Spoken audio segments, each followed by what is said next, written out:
So how does this new tax law impact business owners and investors? President Trump's tax and spending cuts bill passed a key House hurdle. This comes after a GOP deal broke a budget committee deadlock. Well, I've been a CPA for 45 years dealing solely with entrepreneurs and investors, and I've looked through this bill in great detail as it stands right now. And there are some really good things for businesses. First of all, it retains the 21% corporate tax rate.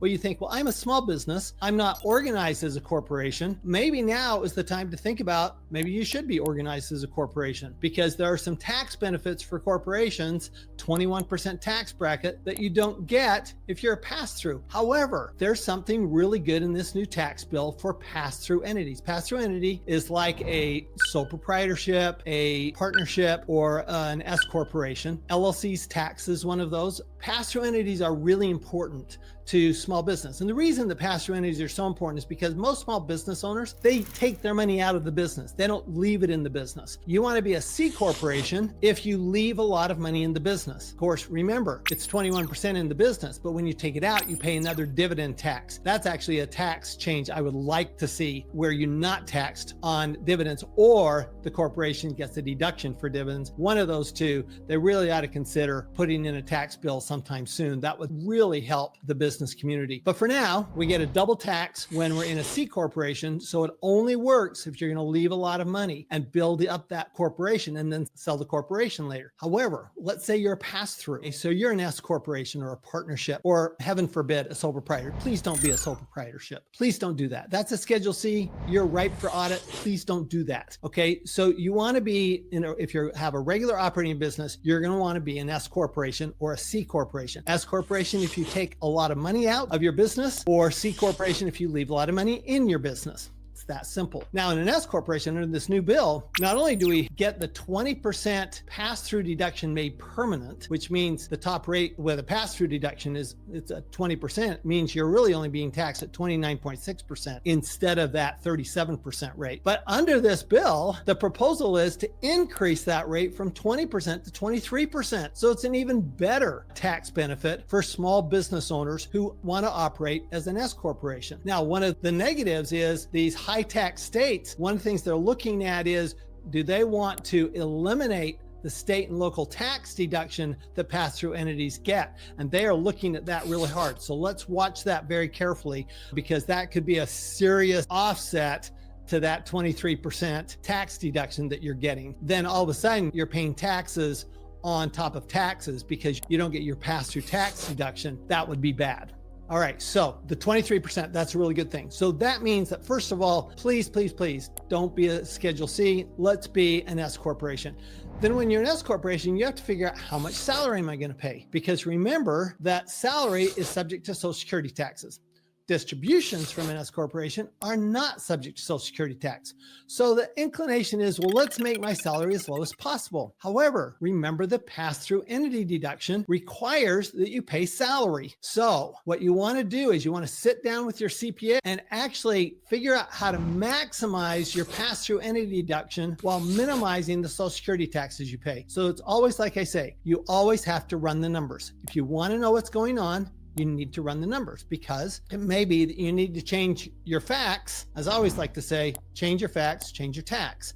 So if you want to change your tax, you have to modify and be careful about what your salary is coming out of your S corporation. Again, you don't want it to be zero, because then the IRS could come in and assert, hey, we're going to treat all your distributions as salary because you treated none of it. And it seems to me like, you're just doing all the work yourself. Therefore, 100% should be treated as salary. So you really put yourself at a high risk if you take 100% as distributions. So instead, figure out how to make the most of both that 23% deduction and minimizing your Social Security taxes. So that's something that we want to watch out in the new bill. Now, I'd mentioned in another video that we have change in the solar tax credit and the automobile tax credit. Here's where you have to look at the effective date. Now, that's not a term that's used a lot in your everyday life. What's the effective date of this bill? Well, under the bill as it was originally proposed, the effective date for the $7,500 electric car credit is the end of this year. It's the end of 2025. So that means you want to buy your electric car now. Okay, don't wait. until 2026. However, if they change that effective date, they could change it to today. So the sooner you take action, if you're planning on buying an electric car sometime this year, you might want to consider doing it now. All right. They're also talking about eliminating that tax credit for leases. Okay. So if you want to lease an electric car, you want to do that right away, but you might want to actually consider buying that electric car because that $7,500 tax credit may not apply to leases in the future. Second of all, let's say you're in a sunshine state like I am in Arizona, and you are thinking, well, let's put solar on our house, or better yet, what I love, let's put solar on our office building that we own, or let's put solar on our rental properties, okay? Because the tax credit is 30%. It's 30% of the cost, and because of the bonus depreciation coming back, remember, your solar panels are equipment if they're on your business property. So either on a rental property or on your business building, not on your personal residence. This doesn't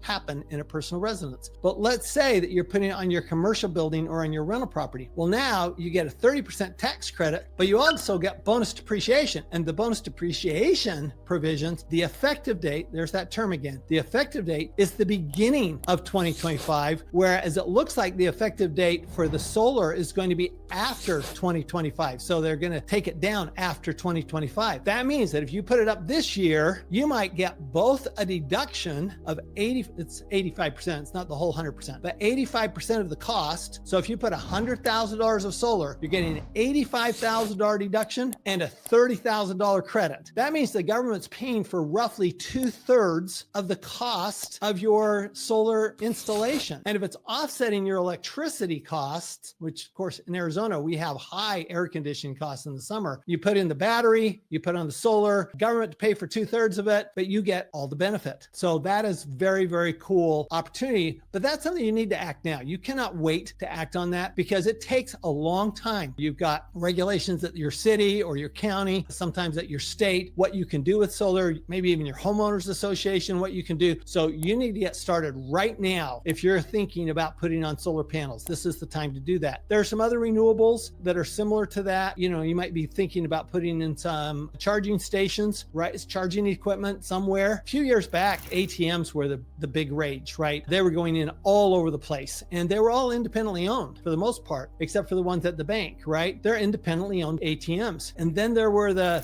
cell towers, right? That was a big thing that everybody was going into. Well, today it might be the charging station, and the charging station might be something that you want to get in right now because that credit's going to go away. So if you're going to do one of these things, solar panels, charging station, electric car, you probably want to do it right now. There are some other things. The effective date might be after this year. Okay. Typically, if it's after this year, it's because it's going against the taxpayer. And if it's good for the taxpayer, it's going in earlier. Now, what we don't know yet, we won't know what the effective date is for the tips. My guess is it'll be 2026 being tax deductible, or the overtime being tax deductible, or the car interest being deductible. Those things may wait until 2026, but who knows? So watch that really carefully. There are things you want to do. Now, the most important thing as a business owner and an investor, you want to pay such close attention because your taxes are your wages, are your single biggest expense, and they will put the biggest drag on building your wealth and how much money you have available to you to put back into your business to grow your business.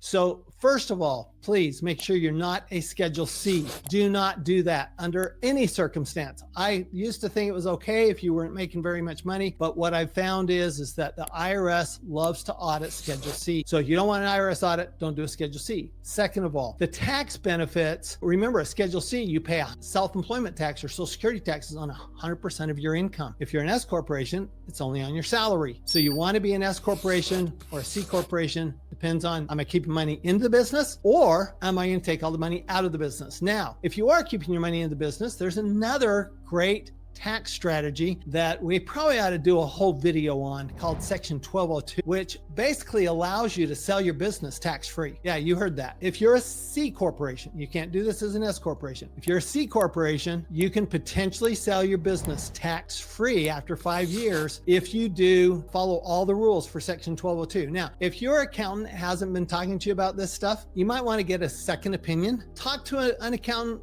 that's a referral, talk to an accountant that you trust, talk to somebody you know. And when you do that, then maybe get a feel. Are they really doing things in my best interest, or are they just trying to protect themselves? This is why I wrote the book, Tax-Free Wealth. I wrote that book so that you could know enough to know whether your accountant was actually doing the things that they should be doing, which in my mind, your CPA, your accountant should be your primary advisor when it comes to your business. They should be your primary business advisor. And if they're not, again, maybe think twice, maybe get a second opinion, and maybe it's time to scale up and get a better accountant. If you want to see the full breakdown on the $4 trillion tax bill, watch this video next.